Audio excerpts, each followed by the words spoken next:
Hello and नमस्कार दोस्तों, स्वागत है आपका इस एक और नई वीडियो में। दोस्तों आज की इस वीडियो में हम चर्चा करने वाले हैं, कुछ इंपॉर्टेंट पॉइंट्स हैं, कुछ आपके कमेंट हैं, उनके बारे में हम चर्चा करने वाले हैं। तो हमारा सिलेबस जारी हुआ था और उसको आज तक तकरीबन 15 दिन हो चुके हैं।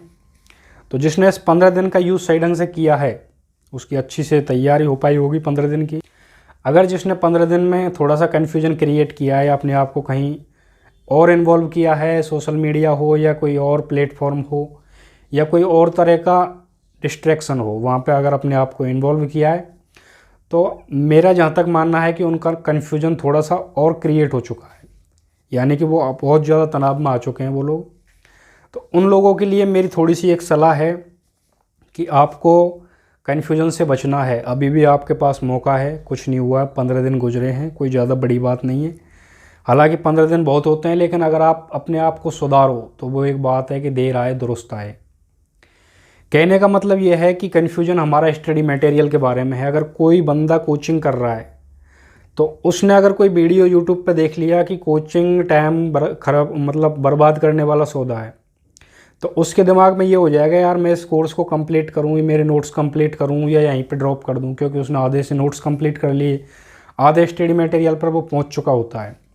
उस समय उसका ये जो कन्फ्यूजन है वो थोड़ा सा लाजमी है। तो उसके बारे में मैं आपसे एक ही रिक्वेस्ट करना चाहूँगा कि अगर आप कोचिंग कर रहे हैं तो डटे रहिए मैदान में, बिल्कुल हटिए मत। किसी भी अगर कोई कुछ भी कह रहा है कहने दीजिए, लोगों का तो काम है कहने का, तो कहने दीजिए। आपको अगर आपने कोचिंग स्टार्ट की है तो उस पर भरोसा रखिए।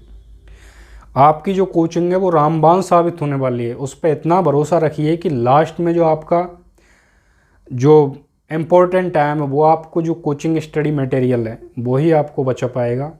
वो अच्छे से आपको रिवीजन करना है, अच्छे से आपको ऑब्जेक्टिव निकालने हैं, तो वो आपके लिए बहुत बड़ा बेनिफिट साबित होने वाला है। लेकिन इसमें शर्त एक है, यानी हमारी जो एग्ज़ाम है वो है मतलब 5 फरवरी के लिए फ़िक्स है, 4-5 फरवरी उसकी एग्ज़ाम फिक्स है। तो हमको क्या करना है, 1 से 1.5 महीने पहले कोचिंग का अगर कोर्स होता है या नहीं भी होता है हमको स्टॉप कर देना है। ये नहीं कि हमारी 5 तारीख की एग्ज़ाम है और चल दिए साहब हम 31 जनवरी तक हमारी कोचिंग चल रही है। तो वो एक थोड़ा सा मेरे हिसाब से अच्छा नहीं है, उचित नहीं है आपके लिए, क्योंकि आप समझदार हो। आपको क्या करना है, 15-20 मतलब 1.5 महीने पहले आपकी जो कोचिंग है वो हटा देनी है, चाहे कोर्स कंप्लीट हो चाहे मत हो। लेकिन मेरा जहाँ तक विचार है कि कोचिंग वाले कंप्लीट करवा ही देते हैं 1.5 महीने पहले। तो उस 1.5 महीने में क्या करना है, आपको अच्छे से रिवीजन करना है जो भी आपने पढ़ा है। और रिवीजन तो साथ साथ में करते चलिए, आधा घंटा अगर पढ़ेंगे किसी भी सब्जेक्ट को तो आपका रिवीजन हो जाएगा। उससे आपको ये आइडिया लग जाएगा कि मैंने जो हमारे नोट्स क्रिएट किए हैं उसमें कुछ शॉर्ट पॉइंट हैं तो वो मैंने किस तरह से क्रिएट किए हैं, क्या उनमें इंक्लूजन छुपा हुआ है, कंक्लूजन जिसको बोल सकते हैं हम। तो उसके बारे में थोड़ा सा आपको आइडिया रहेगा। आपको ऐसा नहीं कि बाद में आप कोचिंग ख़त्म हो जाए 2-3 महीने बाद आप पढ़ो तो आपको पता ही नहीं चलेगा यार इस जगह क्या चीज़ लिखी थी मैंने। तो कोचिंग करने वालों के लिए तो मेरा यही सजेशन है कि आप कोचिंग को ड्रॉप मत कीजिए, कोच आपके जो नोट्स हैं उनको कंप्लीट बनाए रखिए। दूसरा ये है कि हमारा स्टडी मटेरियल के बारे में थोड़ा सा और कन्फ्यूजन जो और भाई हैं हमारे उनका थोड़ा सा ज़्यादा है, क्योंकि वो डिसाइड नहीं कर पा रहे कि हमें पढ़ना क्या है और छोड़ना क्या है। तो आज का ये जो मेन पॉइंट है हमारा वो यही है, पढ़ाई से रिलेटेड नहीं है, मतलब पढ़ाई के मटेरियल से रिलेटेड है, लेकिन वो इस बात पे नहीं है कि आपको क्या पढ़ना है, वो इस बात से है कि आपको क्या छोड़ना है। तो छोड़ने वाले पॉइंट पे मैं चर्चा करने वाला हूँ। सबसे पहले तो सर आपको, अगर आप स्टूडेंट हैं तो सब कुछ छोड़ना है सिवाय पढ़ाई के। अगर आपको नींद भी त्यागनी पड़े तो त्याग दीजिए, अगर आपको मोबाइल भी त्यागना पड़े तो त्याग दीजिए, कोई दो राह नहीं है। बाद में ले लेना, आप बाद में फेसबुक चला लेना, इंस्टाग्राम चला लेना, कुछ भी करना है वो बाद में चला लेना। सोने के लिए तो पूरी ज़िंदगी पड़ी है, एक दिन तो सोना ही है। तो सोना इम्पोर्टेंट नहीं है, अब जागना इम्पोर्टेंट है।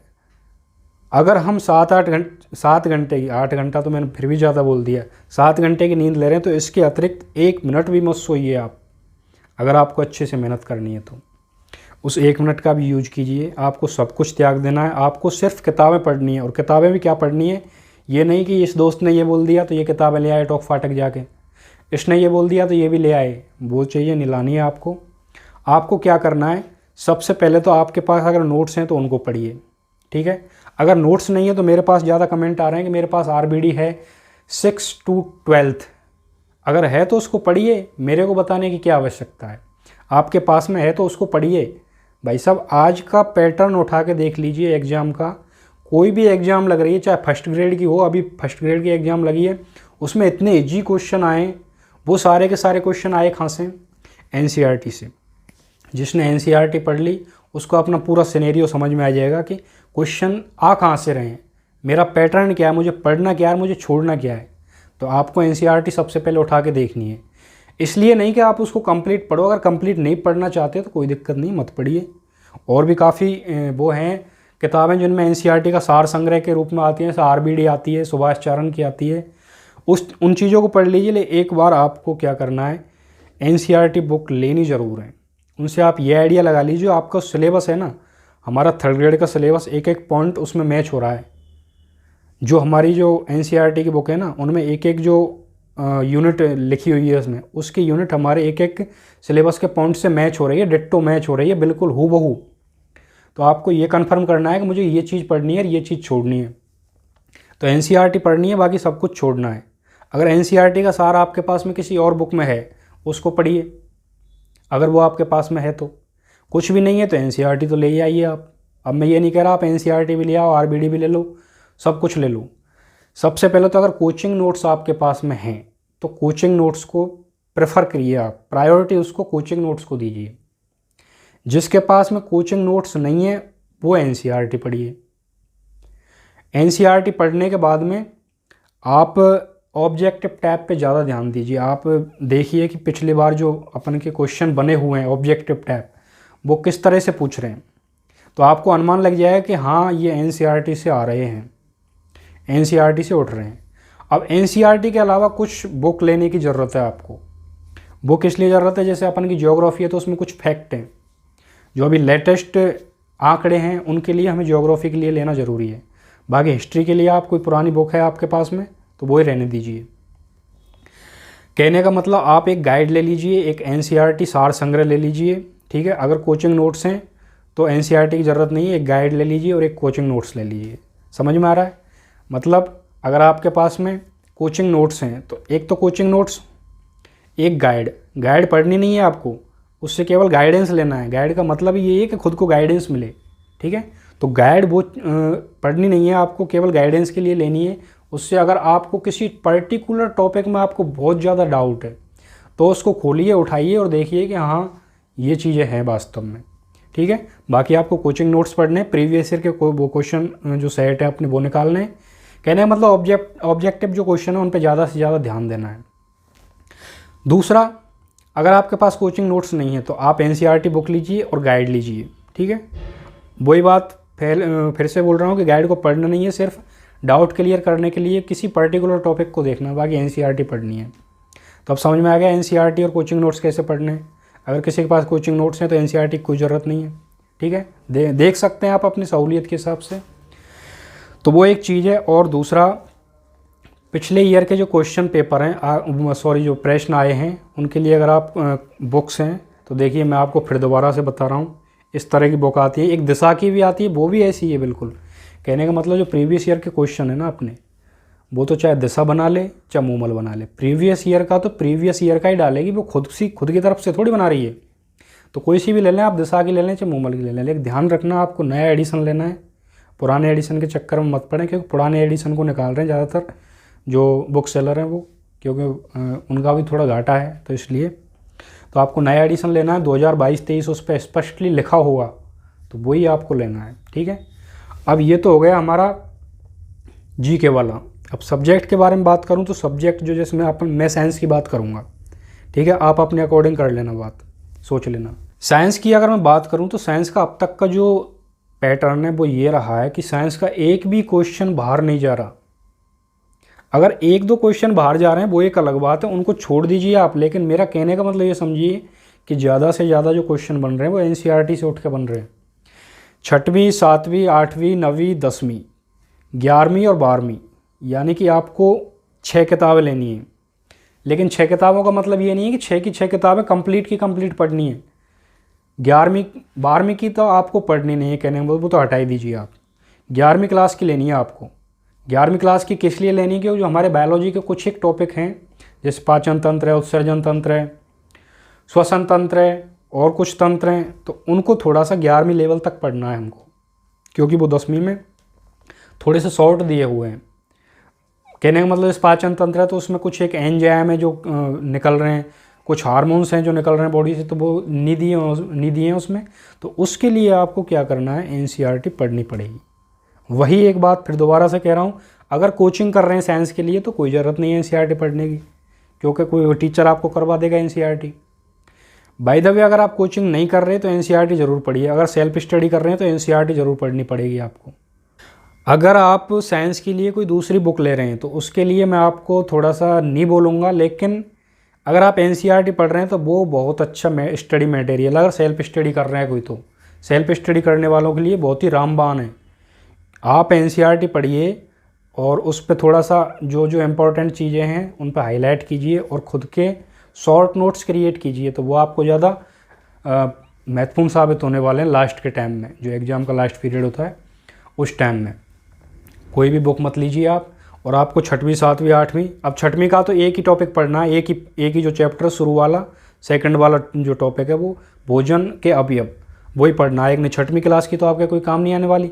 ऐसी 7वीं क्लास की में 2-3 टॉपिक हैं आपको वो पढ़ने, 8वीं क्लास की में आपको 3-4 टॉपिक हैं वो पढ़ने, 9वीं क्लास की 10वीं क्लास की 10वीं क्लास के आपको करीब 6 टॉपिक हैं वो पढ़ने हैं, 9वीं क्लास के भी करीब 6 टॉपिक हैं वो पढ़ने हैं आपको। ठीक है, 11वीं क्लास को केवल आपको बायोलॉजी के लिए पढ़ना है, 12वीं को छोड़ दीजिए आप। अगर केमिस्ट्री और फिजिक्स की बात करें हम, तो केमिस्ट्री और फिजिक्स आप 10वीं क्लास तक की जो अपन की जो एनसीईआरटी है ना, उनसे क्लियर कर सकते हो। फिजिक्स और केमिस्ट्री के लिए 11वीं 12वीं को भले छोड़ दो, कोई दिक्कत नहीं है, लेकिन बायोलॉजी के लिए आपको 11वीं क्लास की एनसीईआरटी ज़रूर पढ़नी पड़ेगी। तो ये थोड़ा सा सब्जेक्ट के बारे में है। अब अगर बात करूँ मैं शैक्षिक परिदृश्य, ये हमारा थोड़ा सा इम्पोर्टेंट पार्ट है। शैक्षिक परिदृश्य और राजस्थान का सामान्य ज्ञान। राजस्थान का सामान्य ज्ञान में आता है जैसे प्रतीक चिन्ह हो गए अपने, और थोड़े से इकोनॉमी भी आ जाती है उसमें, उद्योग वगैरह ये भी आ जाते हैं, और राज व्यवस्था भी उसी में आ जाती है। तो उसके लिए मैं आपको, देखिए मैं नहीं बताऊंगा आपको, नहीं फिर आप ये बोलेंगे प्रमोशन कर रहा है। प्रमोशन मैं नहीं कर रहा, मेरा चैनल इतना बड़ा नहीं है कि मैं कोई प्रमोशन करने लायक हो चुका हूँ, और मैं करना भी नहीं चाहता। अगर आपके पास में कोई बुक्स हैं या कोई जैसे सिखवाल की हो, वो ले लीजिए आप, उसमें से आप शैक्षिक परिदृश्य को क्लियर कर सकते हो, सामान्य ज्ञान का जो टॉपिक है उसको क्लियर कर सकते हो। अगर कुछ भी नहीं है तो मेरे पास में एक बुक है, मैं खुद लेके आया था उसको, मेरे पास वहाँ पर रखी है, वो यहाँ पे नहीं है, हिंदवाल पब्लिकेशन की आती है, उसको देख लीजिए आप, वो भी बढ़िया बुक है। ठीक है, तो वो शैक्षिक परिदृश्य के लिए। साइकोलॉजी का सिस्टम ऐसा है सर, अगर साइकोलॉजी अगर आपसे अच्छे से आती है तो पढ़ लीजिए, अगर नहीं आती है तो दिमाग का दही मत कीजिए, छोड़ दीजिए। 10 क्वेश्चन ही तो आते हैं, छोड़ दीजिए, उसकी जगह अपनी सब्जेक्ट पे ध्यान दो, और कॉमन सब्जेक्ट है उस पर ध्यान दो।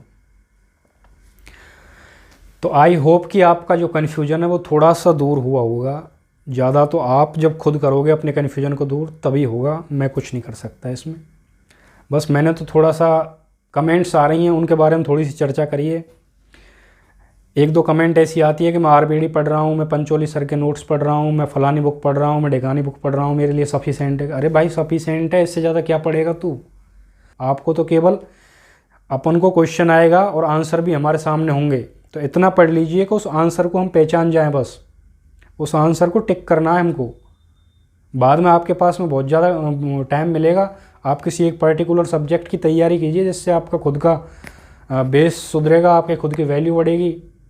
फिलहाल 3rd ग्रेड पे फोकस कीजिए। अगर आपको ये वीडियो पसंद आई हो तो प्लीज़ इसे लाइक कीजिए, चैनल को सब्सक्राइब कीजिए। धन्यवाद।